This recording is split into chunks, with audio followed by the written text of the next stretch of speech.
Қайырлы күн достар. Бүгін сіздермен осындай жұп-жұмсақ әрі дәмді болып шығатын печеньенің рецептісімен бөлісетін боламын. Видеоны соңына дейін қараңыздар. Алдымен жұмыртқамызды салып аламыз. Бір жұмыртқаны оған 150 грамм қант қосып, екеуін жақсылап миксердің көмегімен араластырып алатын боласыздар. Араласқан массамызға бөлме температурасындағы ерітілген сары майды қосасыздар. Сары майдың проценті 72%-тен жоғары болу қажет. Бөлек ыдысқа ұнымызға разрыхлитель қосып, жақсылап араластырып аламыз. Енді осы ұнымызды екі бөліп қосып, ары қарай қамыр илейтін боламыз. Оның барлығын бірден салып жіберуге болмайды. Бірінші бір бөлігін салып алып, қамырды жайлап илеп бастайсыздар. Кейін екінші бөлігін салып, ары қарай қамырды толығымен илеп шығатын боласыздар. Қамырларыңыз тым қатты болып кетпесін, жұмсақ қамыр болып шығу қажет. Мінекей осындай қамыр шығады. Жұп-жұмсақ, қолға жабыспайтын қамыр болады. Осыны салқын жерге 30 минутқа қойып қоясыздар. Бізге осында екі түрлі шоколад қажет болады. Қамырымызды 30 минуттан кейін екі бөлікке бөліп аламыз.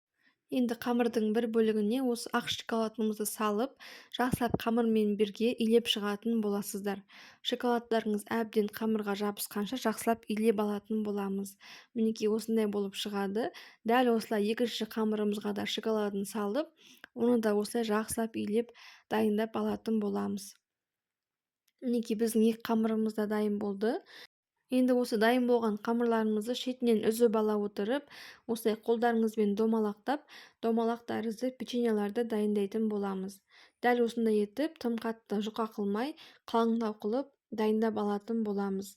Дайын болған печеньеларымыздың үстіне тағы да қалған шоколадтарымызды сеуіп шығатын боласыздар.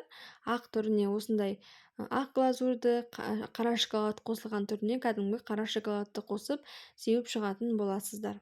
Дайын болған печеньеларымызды духовкада 180 градуста 30 минутта пісіріп аласыздар. Мінекей дайын болды. Енді суығаннан кейін барып, бетіне сахарный пудраны сеуіп, әсемдеп шайға ұсынсаңыздар болады. Дайындалу жолы өте оңай, әрі керемет болып шығады. Ішіндегі шоколадтарымыздың барлығы еріп, печеньеларыңыз жұп-жұмсақ болып шығады. Ешқандай да қатып қалмайды. Осындай үгіліп тұратын печенье болып шығады. Рецепт ұнап жатса, маған тіркеліп, лайк, комментарий қалдырып отырыңыздар.